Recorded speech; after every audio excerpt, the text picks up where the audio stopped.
It's time for truth, a ministry of Truth Family Bible Church in Middleton, Idaho.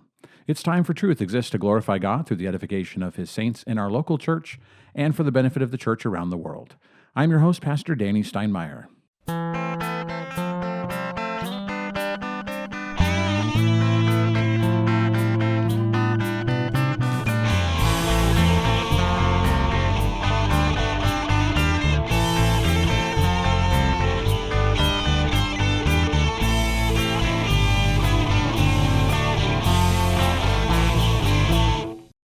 Well, hello, everyone. Welcome to another episode of the podcast. We are grateful that you have joined us once again to learn more about our church family, and a great opportunity that we have to have some guests in studio today. And we don't have Pastor Gabe today.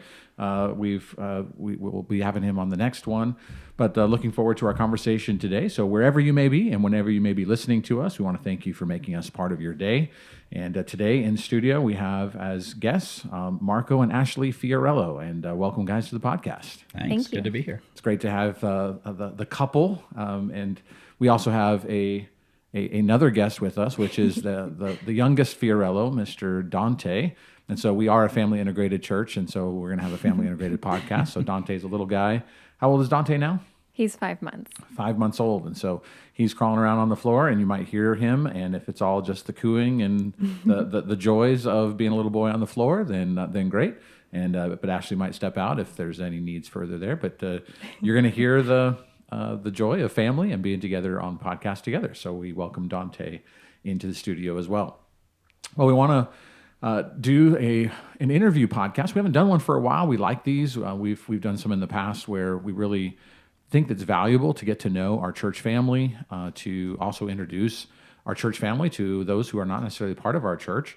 And we're going to be doing a little bit of a series, not necessarily consecutive, but periodically. We're going to be doing a little series on Christian businesses, Christian-owned businesses, and thinking about the ways in which we take dominion, the ways in which we seek to honor the Lord in our vocation and to pursue excellence in various ways of life that also can support our families. And we also think there's a great value, especially in our times, of having Christian-owned businesses and building even somewhat, at least in measure, a parallel economy or a Christian economy. We want to support Christian businesses.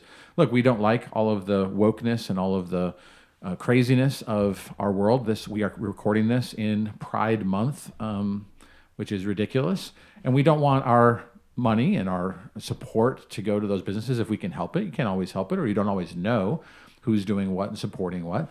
But one of the great things that we can do is we can support Christian businesses that don't participate in the politics of woke. And so this is one of those opportunities to learn more about that.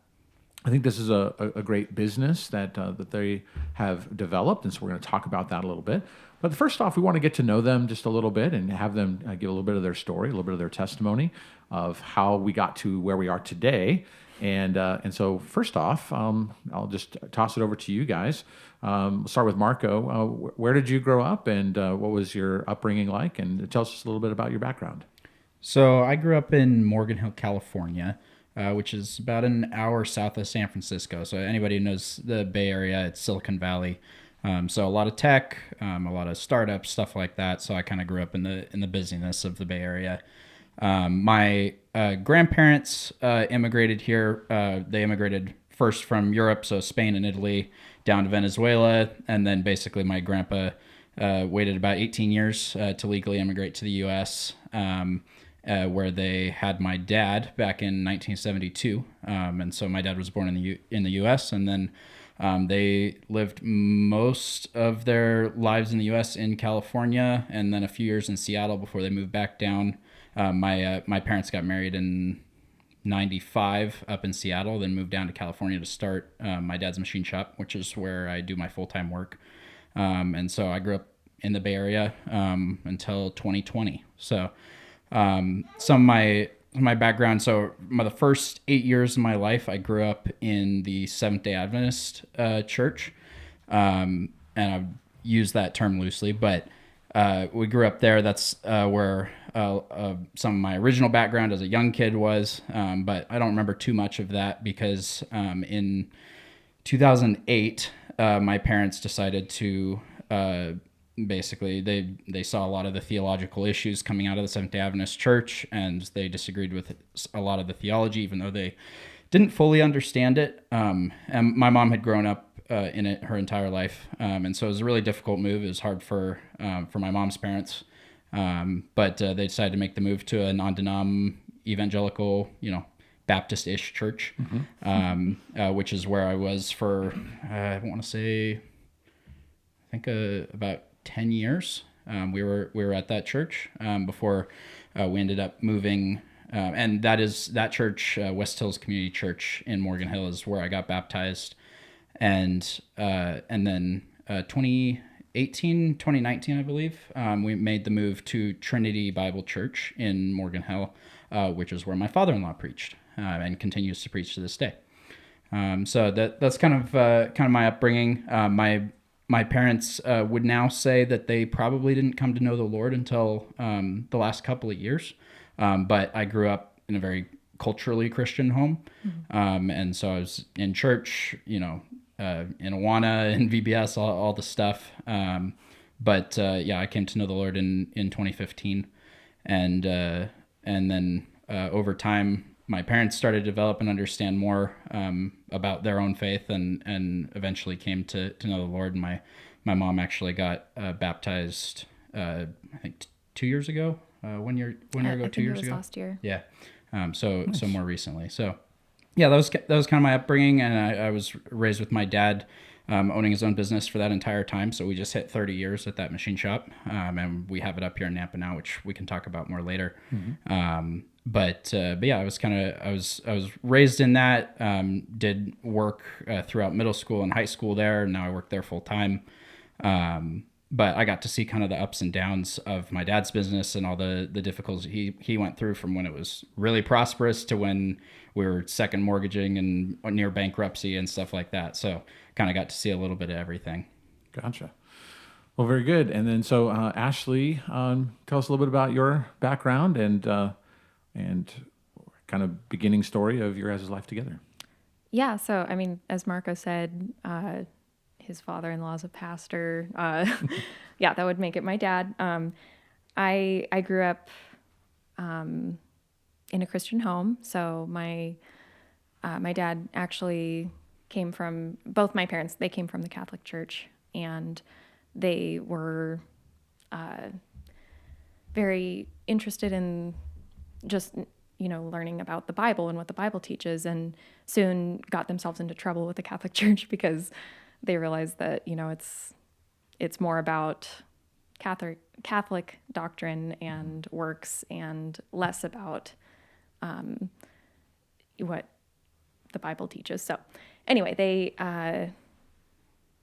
found themselves, I was about 3 when they found that they were in much disagreement with the Catholic Church. And so they left St. Mary's in Gilroy. So that was 15 minutes south of Morgan Hill, where Marco grew up. And that whole area is so familiar to me. Like I could pretty much get around, from San Jose, down to even Hollister pretty well. So locationally, that's my hometown too. So I mean, I grew up with the understanding of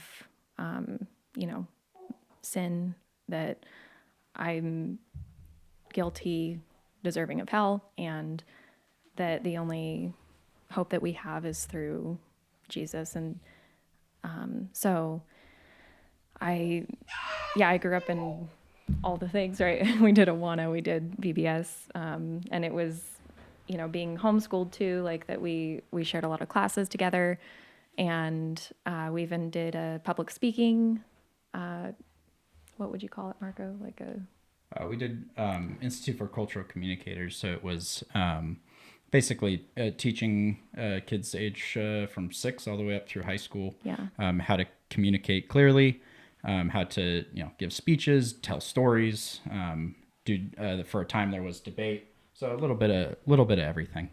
Yeah, so we really kind of hit it off through that.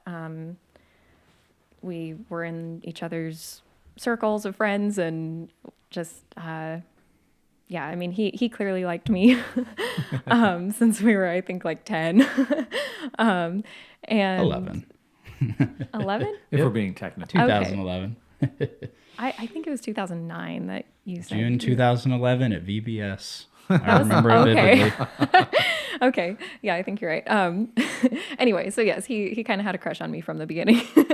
I didn't really get to know him though until I think it was 15 when we, like I said, in ICC, when we actually like debated together. And it was really fun talking with him and getting to throw back ideas with each other, because not a lot of my friends at the time really, like talking about the more controversial things or political things. And we really kind of connected over that. And so I think it was, when we were maybe 16 that I actually started wanting to meet with some of my friends over what we called Young Americans. So it was, our tagline was Stewards of History, and we would get together and just have like a lesson on American history, and like we would look at like biblical principles and applying them to like how can we recover some. You were a Christian nationalist before it was cool. Yeah, pretty much. Yes. Yeah, we were kind of the OG. No, I'm kidding. Yeah, I mean, we very much found a lot of interest, I would say, in Shared interest. shared interest in the our American and Christian heritage. And we found that we worked really well together. Like that's something my Yeah. mom says, even looking back, was like, even when we disagreed on how to do particular things in that group and stuff like that, like we were able to hash things out really well without getting frustrated at each other and stuff like that. It was just, my mom noticed it before we ever started dating, that, we seem to attack, when we have the same mission, we seem to attack it well together. Nice. Yeah. So then we could say the rest is history, but you had an interesting wedding, time of history. Tell us a little bit about the year that you got married and kind of what that looked like and how kind of crazy that was. Yeah. So we started dating in 2018. And then we got engaged. I was still in high school, so we got engaged at the end of 2019 in December. And then we started planning our wedding and had a list of about 200 plus people, and it was going to be a big thing and all that. And then the government said, no, we don't like that idea. And so COVID hit in February of 2020. And we were in Santa Clara County, which also happened to be the most locked down county in the nation. And so what that kind of created was a difficult situation. At the time, our church elders decided to close things down. And we had to kind of readjust how we did our wedding. And so what it ended up being was there was a family from our church that was gracious enough to open their home. They have a beautiful home up in the kind of foothills of Morgan Hill, Gilroy, just kind of on the kind of the bordering Santa Cruz and that whole line. And they literally took a tractor, flattened out parts of their hill, planted cypress trees all along their driveway, and basically did a full yard renovation to create a wedding space for us. And so we went from a list of over 200 guests to a total of, I believe, 28 guests. It was like less than 30. Yeah. So basically we had us, our immediate families, our wedding party, and like a handful of other people. So even most family had to be uninvited. So that's what we ended up doing. And, it wasn't necessarily what we wanted, but it ended up, being beautiful. And it was a wonderful day. And, we look back on it fondly. And we're, really grateful for that family, especially. Shout out to the Sybarts. Yes. They really went above and beyond for us. So it was really special. So, and from there we kind of ended up, we lived in California in 2 different spaces given to us, not given to us, but very generously discounted rent for California from 2 church members. First, we lived in a garage apartment for about 6 months until it was needed for family members of the people we were staying at. So we ended up moving into a very large RV. It was I think it was a 40-footer with a toy hauler. And the people from our church, basically, they were like, yeah, we'll build a porch around it for you. We're not planning to use it. We'll build a porch around it for you. You can paint the inside. You can redecorate. We'll put new floors in it. And basically, we had a completely decked out RV for $800 a month in California. Wow. That was better than most apartments. So Yeah. it was a really amazing way to start and just feel it. It's the kind of thing you only get from church family, where that we never would have survived in California for even a year without the help of those family members. And so Yeah, God takes care of his people, and Absolutely. He does so through his people, right? Yep. Through his saints. And so that's a great thing. So then how did you when and how did you end up making your way to Southwest Idaho?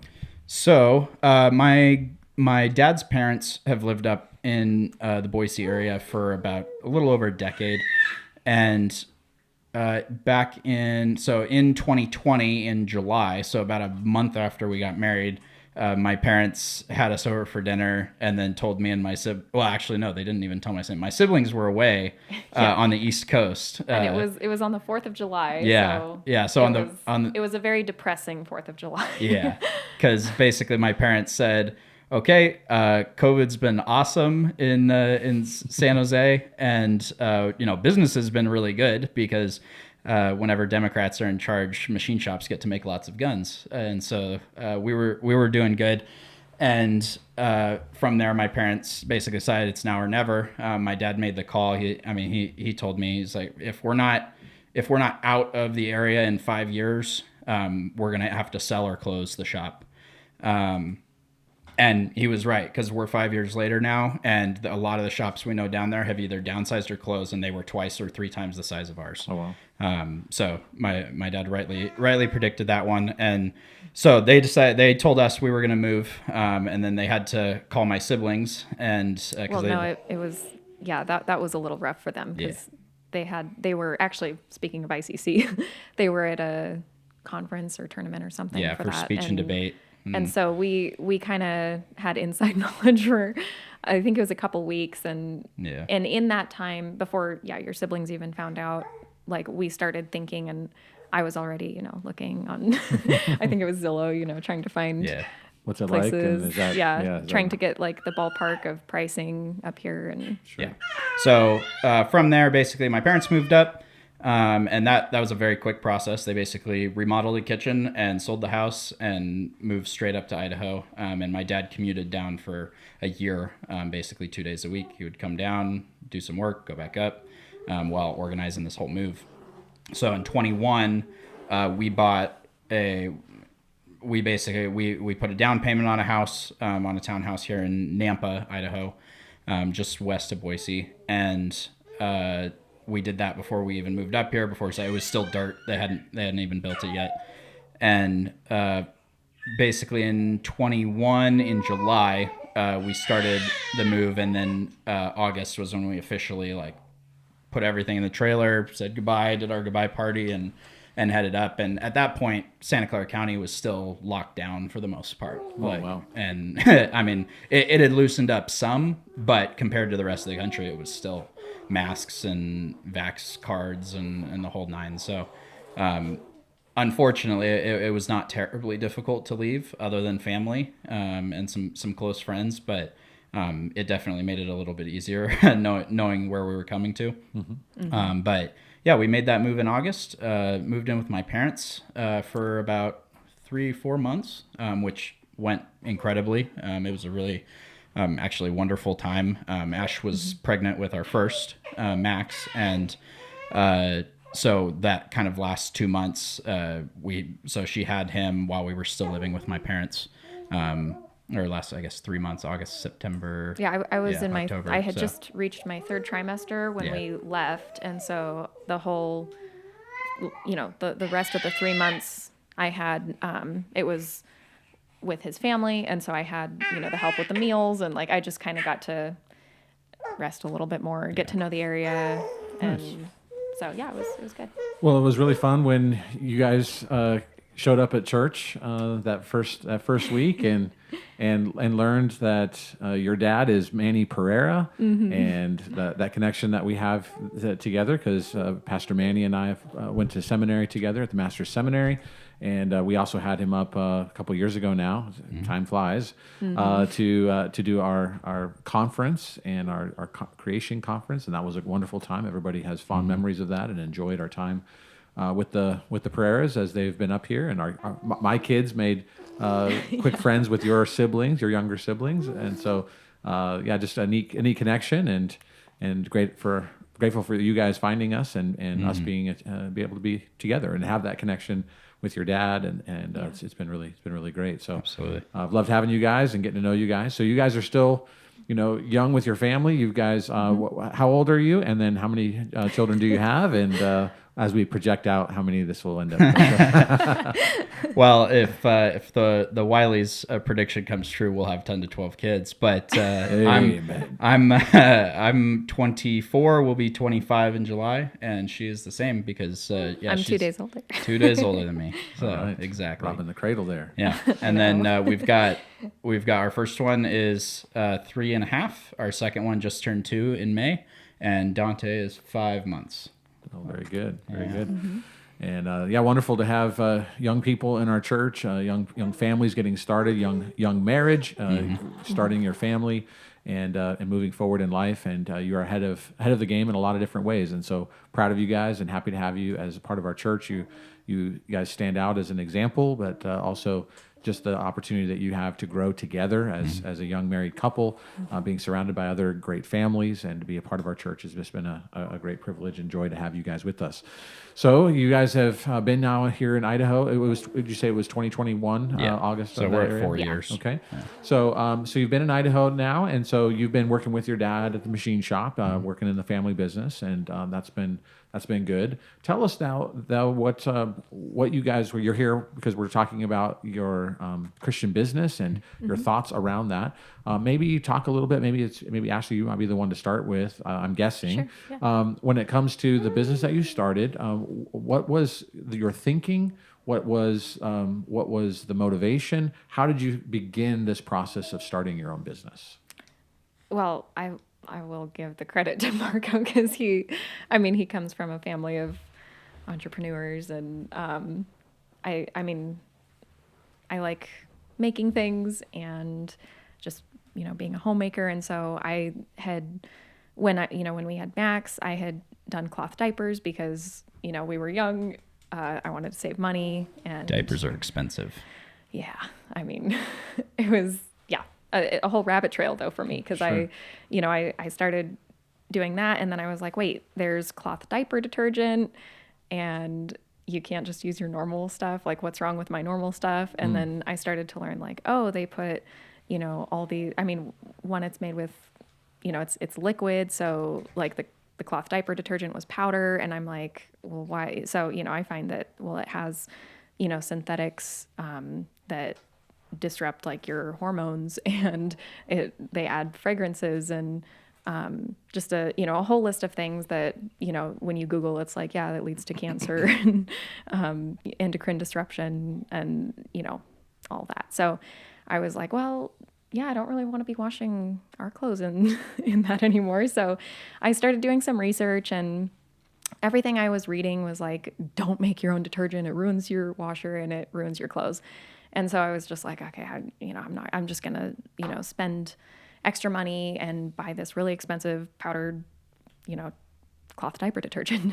But then, I'm like, well, the whole point was to save money. Why am I spending more? So then I was like, okay, I'm going to do the research. I'm going to find out, why you can't make your own and see if I can.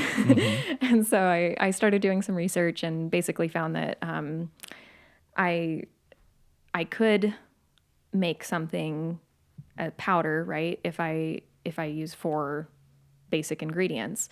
So we use, washing soda, baking soda, Epsom salt, and table salt, and all stuff that, I had in my house, cheap ingredients, right? And I learned that, when you mix all of those together, they do the job. Like it's without all the brighteners and fragrances and the surfactants. And in consulting with my dad, who also, it's a whole other story, but he's a bit of a scientist. He's a bit of a scientist. He'll for those who know, for those who know, whoever, no, he'll never tell you. But we will certainly brag on him. Before he was a pastor, 15 years ago, he was the head researcher at the IBM Alameda Research Lab in San Jose, which is one of the premier scientific physics departments in the world. And he was leading a department, I think, at the age of 25, and he was leading men, decades older than him. So he was a very high level physicist, and he gave it all up to take on pastoring a church, and gave up all of his intellectual property and everything so that he could serve the Lord in that capacity. And so, but he didn't give up his brain. He did not give up his brain. He absolutely did not. He didn't give up his knowledge of the way the world works as he's come to understand it, right? Right. And he didn't give up on his love for science either. Right. I mean, as you said, he still does a lot, even conferences and stuff on the topic. So all that to say, I kind of brought him on it, and I was like, hey, Dad, I'm trying to, learn how to make detergent. So you found a friend. Yeah. And then he was like, oh, cool. Let me make all the diagrams and let me pull out all these stats. Let me, go through all the formulas. And so, I was quickly learning in my research that pH is a huge part of how to clean anything, right? Like you really have to know, what you're trying, the job you're trying to accomplish will help you then figure out what pH you need and what ingredients then to use. And so, I learned that, in working with my dad, I was able to figure out how to adjust the ratios to get, the perfect pH balance, and then, finding what the ideal range is for washers and for your clothing. And so I kind of, was able to dial it in, and it was actually, the funny thing is, I had been doing detergent for several months, I want to say. And then I was like, you know what? I want to start making some linen You were covers. just doing this for yourself. Totally. Right? Yeah. No, You were I just had doing no, this like for I you, said, yeah. I give the credit to Marco for the business part, because that comes on after I start doing another thing where I'm starting to make some linen covers. Right. Mm-hmm. And What's a linen cover? so a linen cover, it's just a piece of linen fabric, right? And then I sized it to the typical, jars and bowls and stuff that I like to cover with usually plastic wrap.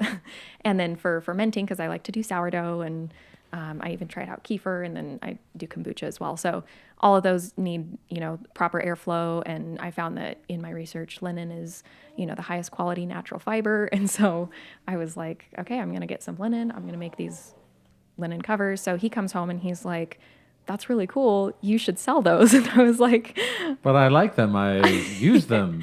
yeah. And he was like, in fact, you should sell the laundry detergent too. And I was like, I'd never even thought of it, but I was like, okay, sure.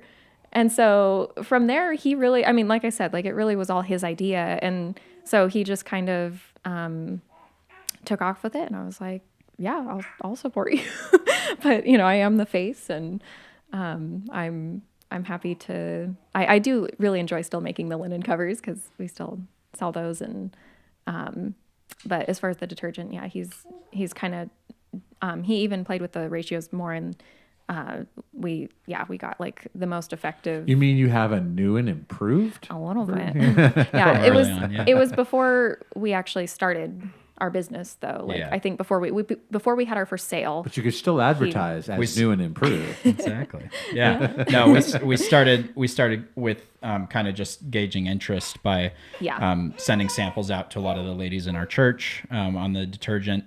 just kind of gauge, okay, does, it works for us, but are we biased? Right. And we started kind of sending it out to a lot of ladies, and we asked for feedback. we and, created feedback forms, asked them to fill them out, stuff like that, and we got nothing but great reviews, and we've continued. I think you won't see it on our current website now because we switched over platforms and none of our reviews were able to be transferred. But between our old Squarespace website and our Shopify website, we had only 5-star reviews on our detergent. And we post every review, and so it's always worked, and it's worked with everybody we've sent. Everyone we've been able to kind of convert over to the natural detergent, which can be a hard sell because most of the time people think natural things don't work, which is true 90% of the time. But we've done the work to, especially Ash has spent a lot of the time to do the work to work out the formula to where we've dialed it in, where it works as good as Tide and, doesn't have any of the nasty stuff that affects your hormones and damages your clothes and all those things. So I had a curious question. When it comes to the issue of it not being good for the washing machine, you mentioned that early on that Right. that I don't know if that had to do with the powder, if it had to do with the ingredients, because that was an initial barrier that you mentioned was, hey, if I do this, or you're not supposed to make your own. I mean, is that sort of the is that paid for by manufacturer? Is that the lobby group of big washing machines or big detergent? To a degree, yeah. A lot of it is like, some detergent company has a deal with GE or whatever that's like, you tell people that our detergent is the best for our washing machine, and so it's, is that really what it came down to, or is it more actually than that? I mean, so yes, there is that. absolutely There's is some of that, that, and I have I've watched videos like on YouTube from like the appliance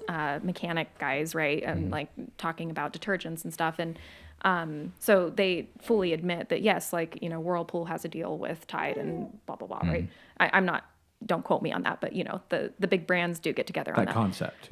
So that exists, but the main thing is actually, so when you're trying to make your own, most people don't have access to a lab, right? Sure. And that's why I say synthetics is what's typically used in your liquid detergents, and so they use surfactants, which are the SUD creators, and so those will and I give credit to my dad for explaining this, but as he said, it cleans by adhesion. So they like a lint roller, they have to put stuff on your clothes in order to take stuff off.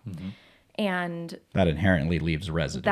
The problem with it is that it leaves residue, and the worst part is that it leaves residue not only on your clothes but also in your washing machine. And so when you're trying to go natural, right? So if you're making your own, a lot of people will try to use like tallow or just straight up, bar soap and stuff. And that's actually like, it's really bad because you're caking on stuff to your clothes, and then it's damaging because it's just creating all this buildup of scum. You're like creating clogging and even more mold and issues like that in your washer.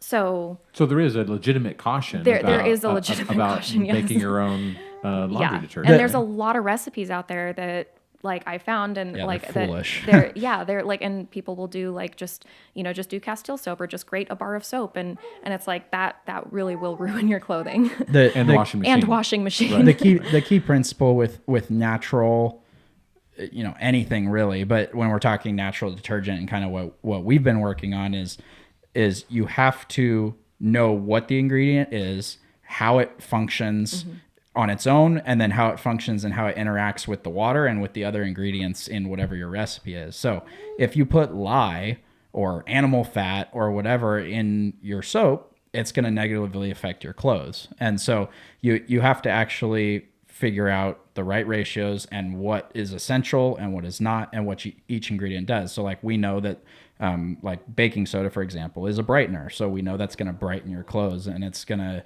it's not going It'll to help remove odors. Yeah, it's going to remove odors, stuff like that, which a lot of people know those types of, those are old school remedies, right? Of use, get your Arm& Hammer baking soda. It helps Right. get rid of the scents. And so, yeah, just kind of dialing those in and being intelligent about what's natural and what's not. And just because something is, I'd say this is the key principle is, just because something is natural and has all natural ingredients doesn't mean it's good. Right. Like you can have bad things. There are poisons in nature that exist naturally. They've accomplished one thing, perhaps. Yeah. But they've caused a problem on the other end. Yeah. Right. I mean, Exactly. so there was a natural aspect to it. It actually does a certain part of the job well, Yeah. but it provides it creates other problems down the road. Right. Exactly. Yeah. And question for you, just on. I don't know if the washing machine itself makes a difference. I know my wife is very partial to the central agitator. Yes. In the old kind of the older school where you have a Yeah. lot of the new stuff doesn't Yeah. have that, and you've got. Are you familiar with that, or do you guys say our product works best in these circumstances, or is it just the washing machine that is going to be different, where results may vary, or is that do you have any thoughts on washing machines because of what you've done with work in detergent? So we've had customers with commercial washers, high efficiency washers, regular washers. We have a cheap The like front loaders. we have a bottom of the barrel Costco $500 washer. It works with that too. So I mean we have I think we have customers that have used front loader washers as well. Like at least from our reviews and from just the people we've talked to that we know for a fact have different types of washing machines, it's never been an issue. So because the whole principle with our detergent is it's using ionic cleansing, like Ashley talked about, which basically means it's dissolving in the water. Sorry, go ahead. No, you're good. I mean, it attracts all the ions attract the debris to themselves, and they suspend them in the water, and it gets flushed out when your cycle's done. So really, it's the perfect way to clean because you're not leaving any residue. You're just pulling all of the stuff you're wanting to wash out. Sorry. You're pulling it out, putting it in the water, and then it gets rinsed away. So that's really and again, the pH, being dialed in, like it's just science. Like, it works. So it doesn't really matter if you have, so what I will say is the agitator, I'm partial to that. I like those because when you add, there's a couple factors that, create cleaning, right? And one of them is, movement, right? friction. Mm-hmm. So the agitator it allows for that. So you do get more effectively cleaned clothes, I believe. And then also like increasing water temperature, that helps for things to move around quicker and get the job done more effectively. So, I still do cloth diapers. And I actually like to do a cold cycle, and then I do a hot cycle so that it's, more effectively getting in there and cleaning out everything well. So the agitator is good. And I would say that whichever appliance you're using, the effectiveness of the detergent is itself standard. Yes. That the results may vary based on your own washing machine. So to a degree, on some level, right? And because some washing machines are going to have a little bit better capability, like you said, more friction and things like that. So very good. Well, Dante's getting a little antsy, a little fussy here. We'll see how he can recover here. Marco, maybe turn to you for a minute. Talk to us a little bit more about. So you were the brains of the business. She had the inventive spirit and the research and all those types of things. But tell us a little bit about your thoughts on starting a business. Obviously, you came from an entrepreneurial family, and what does it look like for you in your own mind? What does it look like for you as you came up with this idea and to pursue it further? Yeah. So, after we kind of started discussing like the potential of starting a business with the product, I always remember with my grandpa, because my grandpa started his own machine shop early on as well. After he moved to the States, he always has said, find one thing, do it really, really, really well. Like that's how you build a good business. And so that's what we've done with the detergent. All the couple other products that we do make, our dishwasher detergent, our linen covers, they're all excellent products. But the laundry detergent is what has really built the business. That's what's funded the business, and we're really proud of that. And so, kind of starting principles for a business. I'd be loath to give really much business advice because we're still learning and making all the mistakes and stuff like that. But I've found that with a business as a Christian, I've noticed growing up and over the years that there's a lot of Christian businesses, conservative businesses. They put crosses in their logos. They do the whole thing. They pray before all their business meetings and whatnot. And then they put out a terrible product or a terrible service. It's my contention that that's not a Christian business, because as Christians, we are to do work excellently unto the Lord. That's what we're called to do. And we're to commit all of it to the Lord, like it says in Proverbs 16. Everything that we're doing is to be unto Him, and that means we do it excellently. We do it with energy. We do it with passion. We do it in a way that is honoring to our customers, that's honoring to God, that's honoring to our principles. And so I'm looking at our website right now, and 3 of the principles that we've tried to live by as we run our business all the way through. The first is stewardship. So I'll just read what we have here. Is Christ is Lord over our business. We are stewards of all that He blesses us with, and thus we conduct ourselves in accordance with God's word. And so, as we do business and as we build our brand, which is I'll talk about it a little bit more, kind of the behind the name, but it's Domestic Dominion is the name of our company. We want to do everything from our finances to how we interact with customers, to how we build our product, to how we package our product, everything in a way that's honoring to God and that is in accordance with Scripture. We don't want to violate that.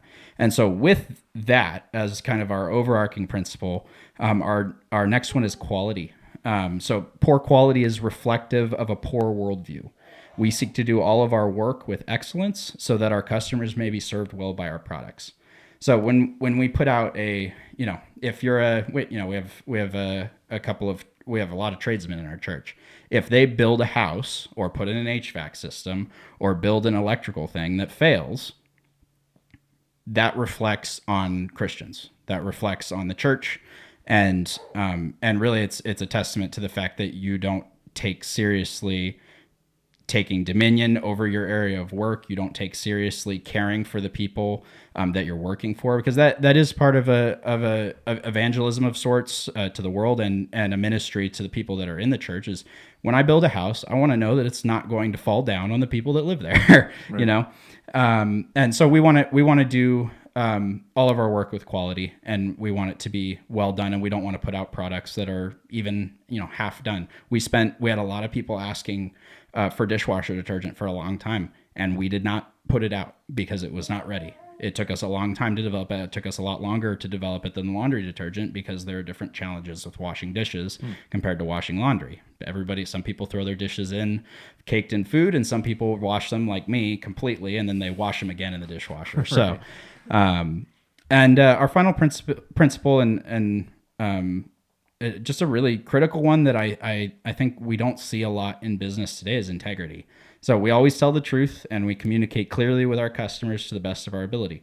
God hates dishonest scales, and we try to be overly honest in every possible way we can be with our customers. We're not giving away trade secrets if they're asked for, but the reality is like if we messed up, one time I messed up a recipe, didn't realize it till I sent it out.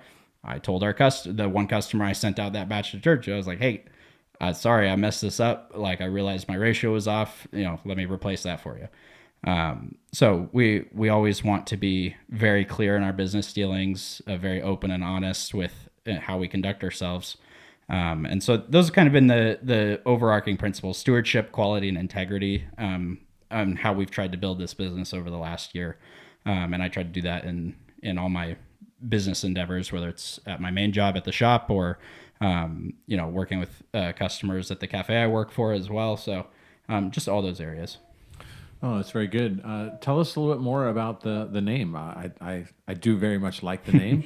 So tell us about how you kind of came to that name, and what does the name really mean and represent?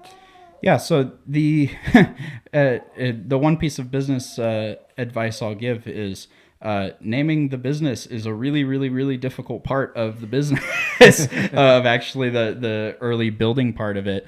So I mean, we were going back and forth, and I can't even remember the various names that we came up with, but I mean, we went through a whole plethora of them and different logo designs and all that, and eventually we settled on Domestic Dominion because we were like, that sounds cool. But really the thought behind it is, first, domestic, meaning the cares of the home, right? And dominion being taking dominion over that area. And so because we're a home goods store primarily, right? We call ourselves a natural homemaking supply store, is kind of our tagline. And so really what we're looking to do is we're looking to supply biblical homemakers with high quality goods. And I'll read this from our website as well. This is kind of our mission. Domestic Dominion seeks to create quality products that aid the homemaker in serving those in the home and to create a culture of joy, health, and stewardship to the glory of God. So we affirm Titus 2:5 that God's perfect design is for women to be working at home primarily, and that that doesn't necessarily mean always that there's not things that are done outside the home, but it's always oriented towards the home, right? Mm-hmm. And so that's what Ashley has tried to do faithfully for as long as we've been married, and she does exceptionally well at it. And I know there are a lot of women in our church who do the same. And we want to basically be a Christian business that helps support that. And so we're not a pro-feminist business here. And I think Domestic Dominion has scared off more than a few customers, I'm sure. I know we have a couple of stickers that we sell in our store. One is he wins it, I bake it. And that one hasn't, I don't think, scared away too many people. But I know we have another one that Ashley designed that says "Free Women" in big bold letters, and then in cursive, really beautiful feminine cursive letters, it says "From Corporate Chains." And we were doing an event in Boise, and I know for a fact we lost more than a few customers because of that sticker. They were looking at our products, they pick up that sticker, and they immediately walk away. So yeah, that's kind of what we've built it on.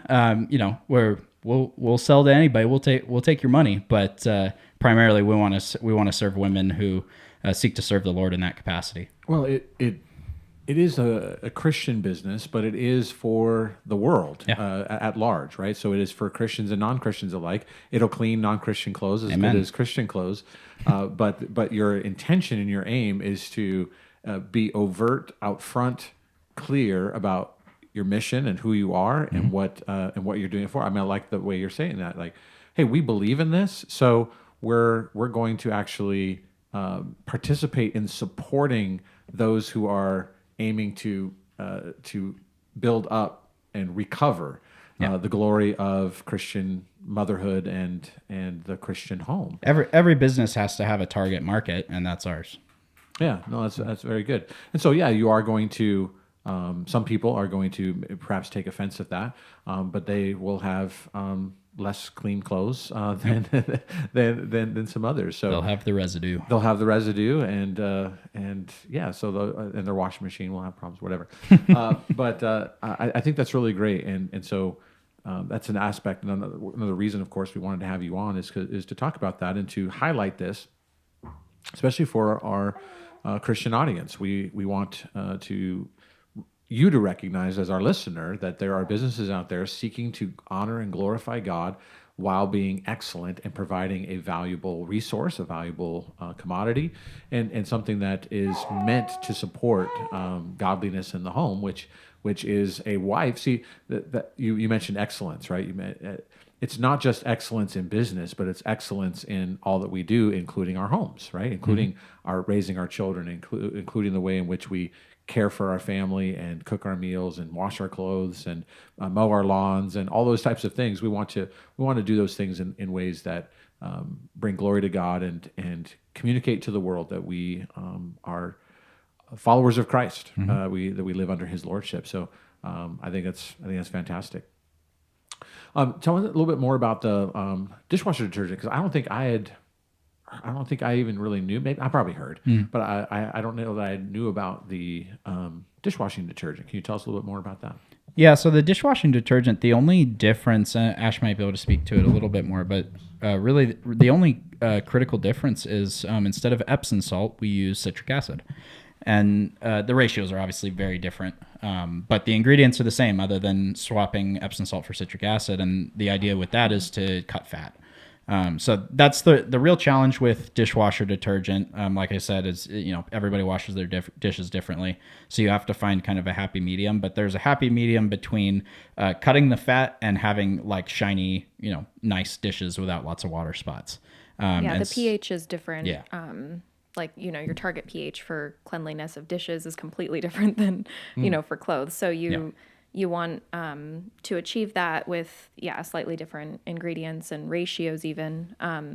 Because I think someone had asked, they were like, I looked at the label and I was like, wait, are these the same ingredients? Are they just like selling, marking one up and selling them? And we're like, nope. There's a reason it took us a lot longer to put this one out, because we really, again, wanted to do it with excellence. And I kept experimenting. Like I would even, just put like really, really dirty dishes in with like caked in oil or caked in butter, and I would just put it in and see what happened. And so I did find that, because we have hard water, right? And so that obviously affects the effectiveness. And so you really have to dial in your ingredients to target not only the stuff you're wanting to clean, but the hard water. With the metals in the water. Exactly. So and the minerals and all that. So I forget what your question was, but tell us about the laundry detergent. Sorry, the dishwasher detergent was the main idea. So tell me about. So I'm thinking about myself here. We have a water softener. Yeah. So is your product also well designed for both of those situations? Yes. But the compensating for the hard water was that aspect of seeking to try to make it effective in that, right? Basically, the water softener just makes the job a little bit easier. But we formulated it for the worst case scenario. Right. So, and it's the same with our laundry detergent. Caked on food, hard water. Yeah. Right? Yeah. Exactly. Very good. Very good. And so, I love this idea of domestic dominion, of supporting the household, of supporting wives. And I really think I've commented on this. I've probably even mentioned it from the pulpit in different ways. But you watch commercials or listen to commercials, and a lot of the domestic matters are advertised to men with like men actors, men being the target audience, as if they're the ones changing the diapers, doing the dishes, mopping the floors, doing the laundry. I saw this commercial. I think it's a Tide commercial actually, and don't buy Tide. Tide's gay. This is not a Tide. This is not an endorsement of Tide. No. But it's this. Young college boy, off at college for the first time, and he's gotten a stain on his shirt, and he calls dad to ask about how to get his shirt clean, and it's just a reversal of roles, but there's an element of not projecting what reality is, but also it's messaging and it's trying to set a new framework for the culture. Absolutely, it is actually seeking to influence, is actually to make changes while being fake and non-realistic. But it is meant then to move the needle in that direction. So maybe do you guys have any comment on that, or any thoughts about the domestic aspect for, especially, you already mentioned Titus, but the idea of wives really taking dominion and loving it, and being and embracing it as part of the division of labor, recognizing traditional roles and the traditional division of labor within a household. Maybe you guys want to comment on any of those things? Yeah, so I'll speak kind of broadly, and then Ash can speak more to the particulars of the day-to-day. But I know,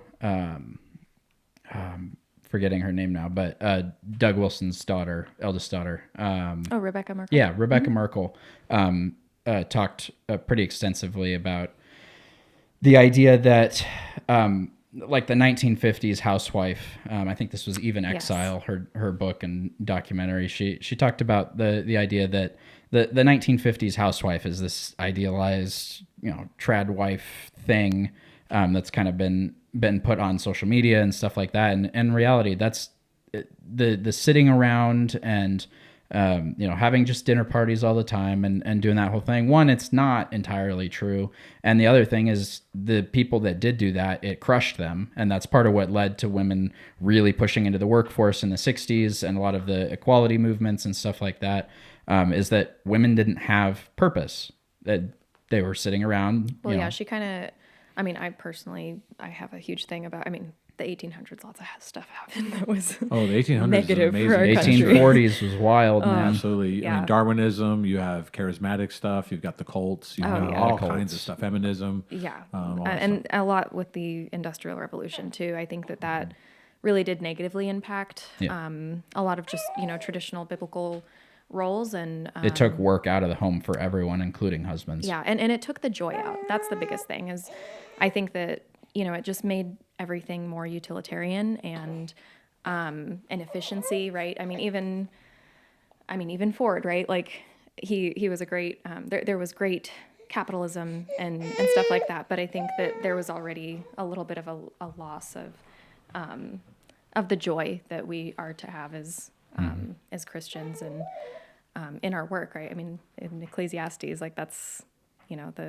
one of the things God has given to us is to enjoy the work that we have here. So, as far as, like what Rebecca had talked about, though, I was definitely influenced by that. And she talked about how the Industrial Revolution made it so that, there was the vacuum cleaner and there was the microwave and there were like all of these like helpful tools to women that just kind of, and really, like, I've really tried hard to recover just traditional practices of like canning and, milling your own flour and making your own bread from sourdough instead of, the commercial yeast and stuff like that. Like even just not buying things from the store, just trying to,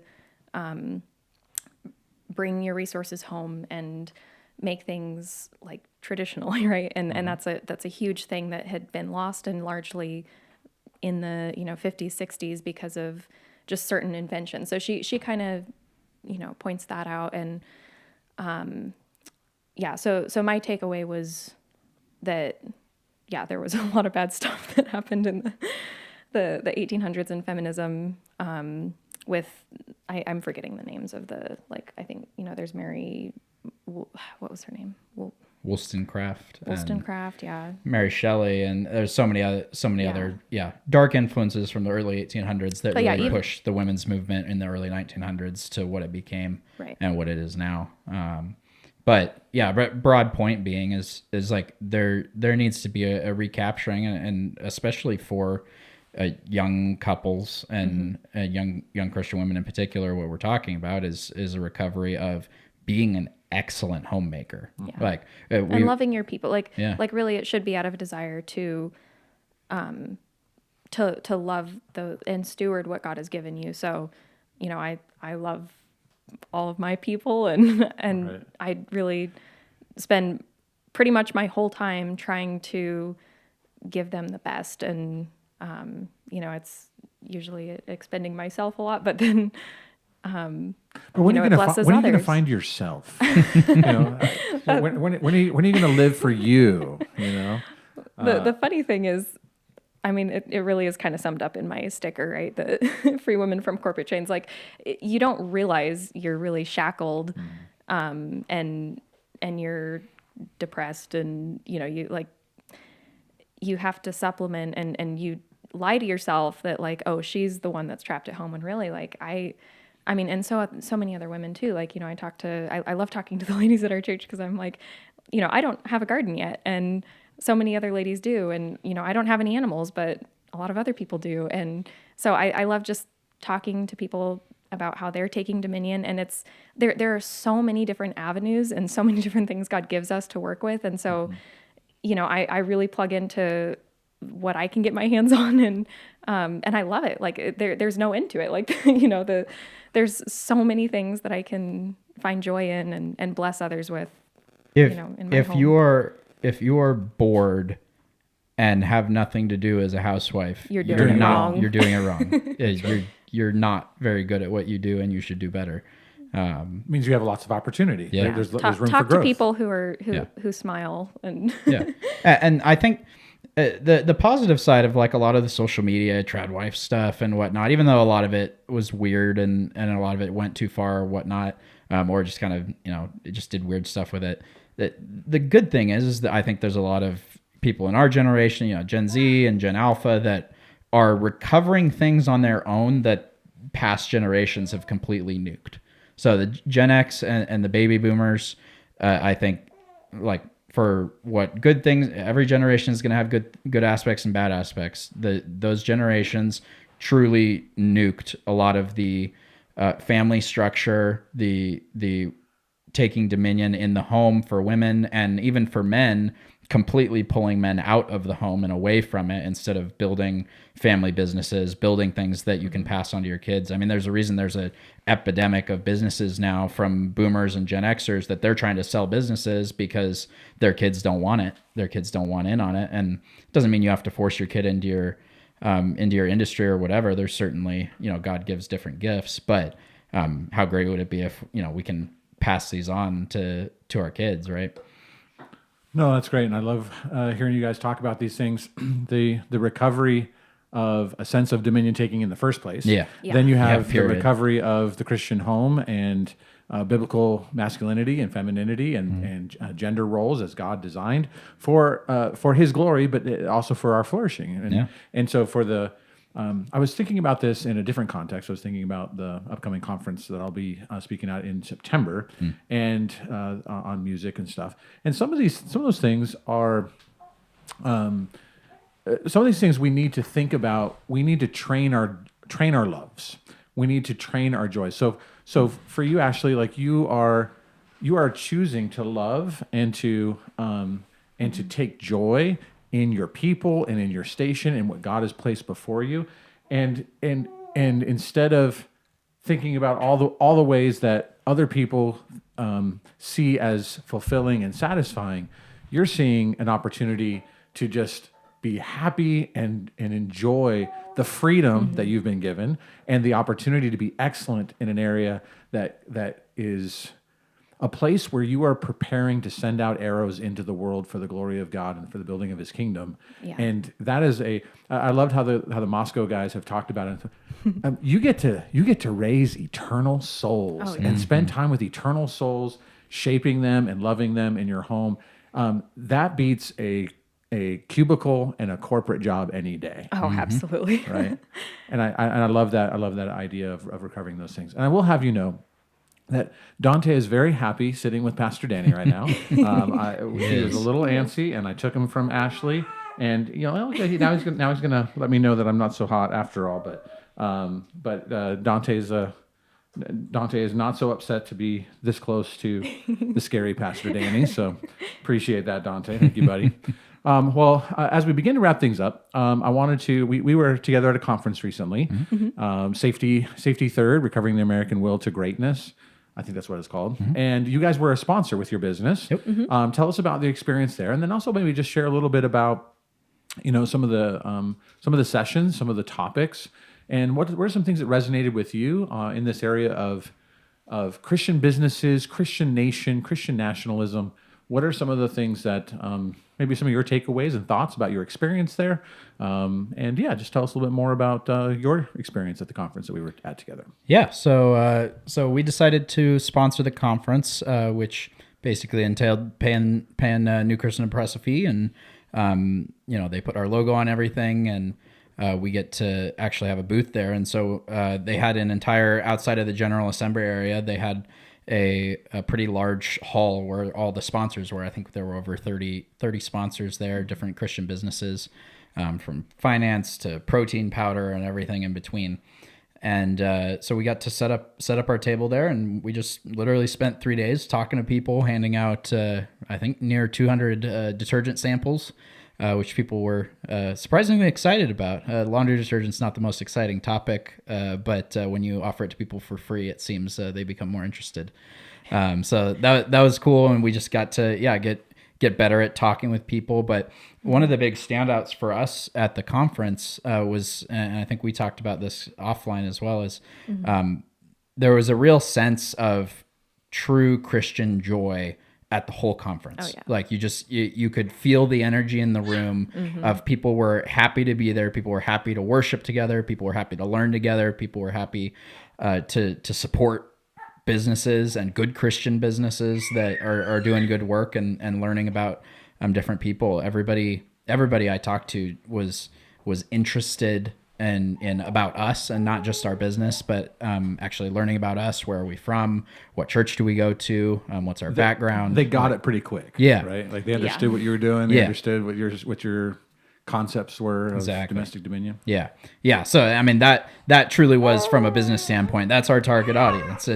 It's Christian, in particular women, but just families generally that want to take dominion, which obviously is telling in our logo and title. But then also people that understand that chemicals are not the best for you and want to find things to improve. So we had lots of people that, they've been trying all kinds of different natural stuff. They're like, none of it works. And so we've still been using Tide, and I'm like, well, here's something for you to try.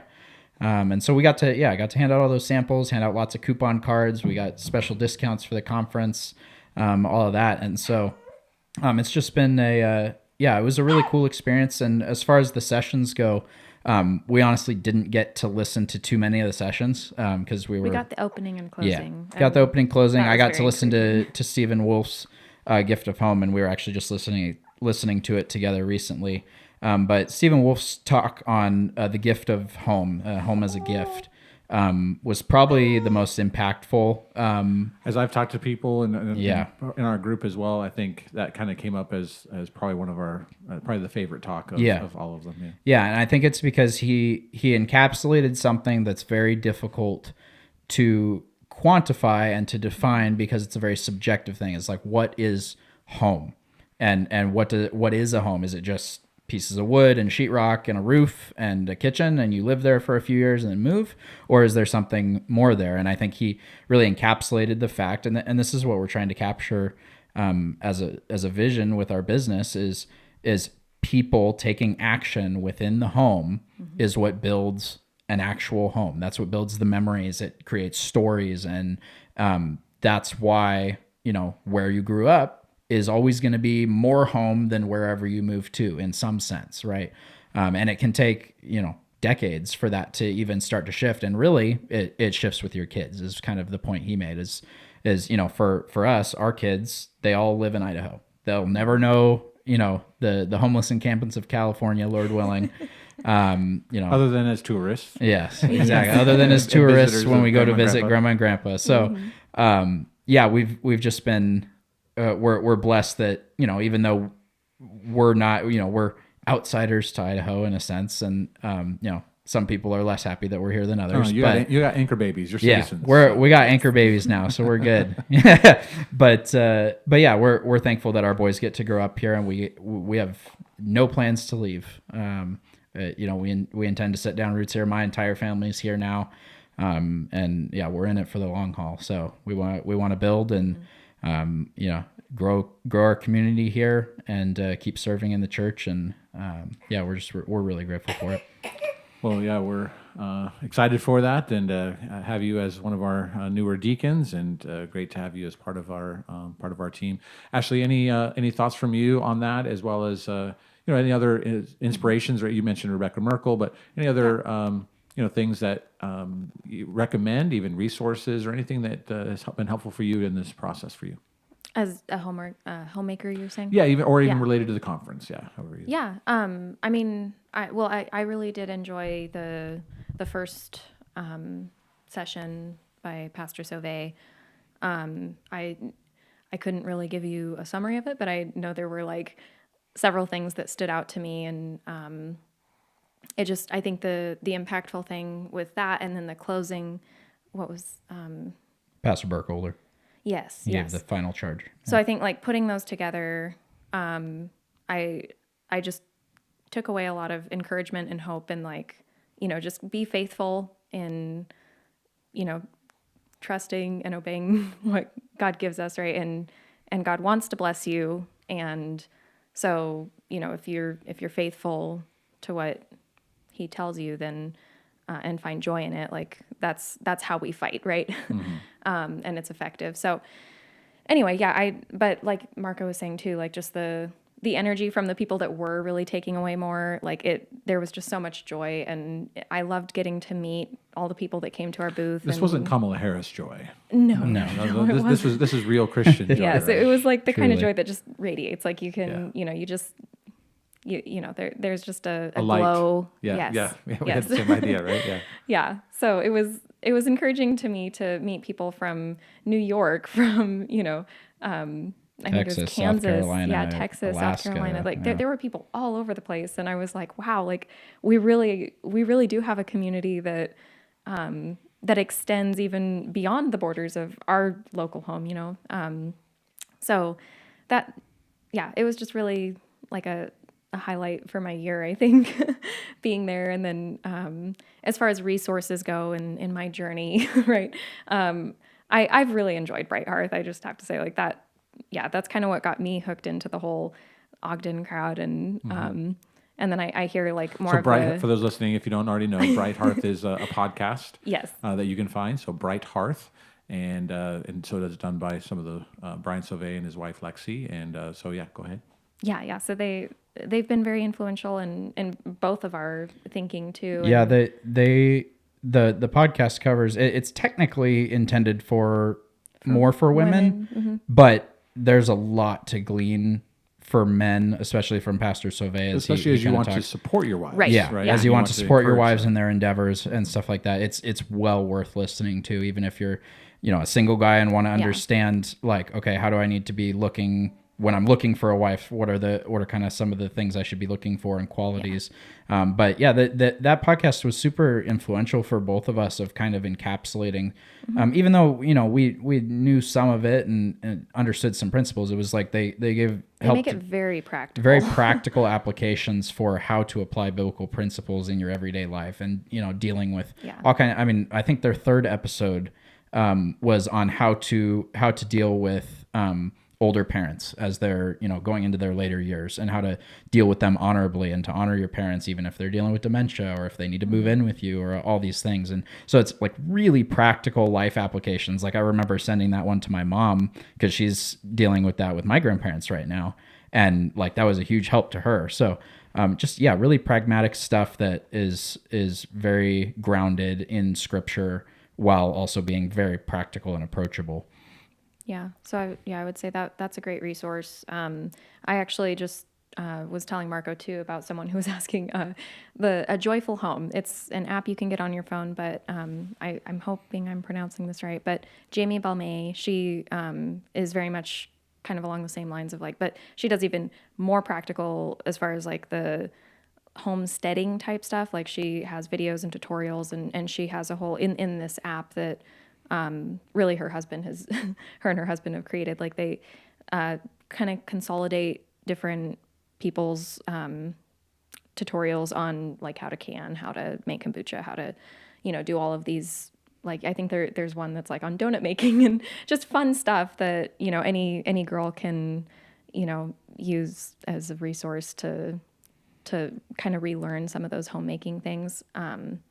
So that's another great one. I mean, it's funny. I like to use Pinterest a lot too, just to kind of get ideas and inspiration. But then really what it comes down to is, I mean, it's the women in my church and it's my mother-in-law too. Like just being surrounded by them, like watching her help out with our boys, and like she is right now, and she's taking care of her parents, and she honors them very much. And yeah, as they struggle with just getting older and dementia, all that, yeah, it's quite the struggle. And so she's taken on a lot. And my mom's been a pretty big inspiration over the last year or two. Seeing how dealing with her parents in a really honoring way, and sacrificing a lot of the stuff that she wants to do, and so that she can go early in the morning. My mom's not an early morning person for anybody who knows her, but she gets up very early in the morning to go get my grandma ready for church. And even though they don't go to the same church, and she gets up early, goes fixes her hair, gets her dressed, all the stuff, and now she's going to be they're going to be living closer, so regularly making meals for them. And so that's been a really cool inspiration for both of us, but I think especially for Ash as well. Yeah, like on the family dynamic, like just she's been a good role model for me. And then when it comes to when I have a question, like I know which women I want to go to in the church, like like, okay, this happened with my kid, what do I do? There's a lot of like health related, or just like how, like when I start gardening, I'll have a bunch of people I can talk to at church. So I would really just encourage, like if you're in a solid church, and I mean most of our listeners are in a solid church, right? So I would say just talk to your women, right? Like it's good to utilize the people God's placed in your life. Yeah, I think the word for that is disciplecipleship. Yep. Yeah. Right. Titus too. Right. Yeah. And so you're learning from one another. A shout out to Becky too. She's been great. I didn't even, when I started having her over to help me with like the linen covers, I was like, what? You're like in, like you're doing stuff every day, like in and out of the people that, like our church family, like you're very involved, and she's kind of behind the scenes, but she's definitely a woman of the church, and I've grown to appreciate her a lot. No, Becky Cooper is a gem, and one that has been a great asset to our church. And and this is what I love. I'll just give a quick plug as we bring this to a close here real quick. The reality of what's called family integration, used to be just called church, is the multi-generational aspect of older women and younger women. You're 20, you say 24, right? Yeah. You're 24. Becky is a little older than that, but the friendship and the joy that you share together, right? With I think my mom in the church, and we've got just the various ages. I'm hearing about other young ladies and young women and young married women spending time with older women in the church, and that's not programmed, right? It's not, but there's things that can be done to share and to edify and to come alongside and to impart wisdom and knowledge and to just be a help. It's the church being the church, what we're called to do and to be, and it's wonderful when you see those things coming together and living life in that multi-generational way where we love one another and where we function in a way that imparts knowledge and helps and in very tangible ways. So it's a wonderful thing. All right, so before we close, we gotta hear all the details. How would someone reach out to you or purchase your products? How can they also share and encourage others to do the same? And so give us a little bit of the details on where your products can be purchased. So you can purchase them on our website, which is domestic-dominion.com. And we'll put those I'll have Mark put those in the show notes. And then Instagram is a really good place to kind of follow us, see what new products are being, put up there. If we're restocking stuff. Is it Domestic Dominion on Instagram? It's domestic_dominion, yeah. Underscore. So pretty easy. You can put in Domestic Dominion, it should pop up. But yeah, we actually got a big boot. We got like 120 new followers over the conference weekend, so that was pretty cool. And so yeah, you can follow us there. There's always cute kid videos of boys in aprons making a mess in the kitchen, and Ash doing different things, and quotes and reviews and all kinds of stuff. So we're not crazy posters, but it is hard to find like the time to do marketing, but that's we try to have a presence. something we're working on is improving our marketing game. But yeah, I'd love for you guys to follow us over there. And then our website, domestic-dominion.com. And you should be able to just Google us and find us there. But we're on Instagram, Facebook, X, and then on our website. So. Mm-hmm. Well, very good. We'll go get you some laundry detergent and some dishwasher detergent and some linen covers and some stickers, and support this great family business, this Christian-owned business, as we want to support those who are doing good work. You're supporting, or you're getting to know the family that you'd be supporting, and it's a wonderful opportunity to make sure that you're getting a quality product, but also know that you aren't supporting global homo. Right. Absolutely. We're not supporting businesses that we wouldn't appreciate being receiving our support. So it's a win-win for you to get a quality product and then also support a great family and a good Christian business as we seek to honor the Lord and build for His sake and for His glory. And we want Him to be pleased with all that we do. Absolutely. Well, that's all the time that we have for Truth today. We want to thank you for joining us. And until next time, we hope that you will grow in your love and commitment to Christ and His church. As we are sanctified in the truth, God's word is truth.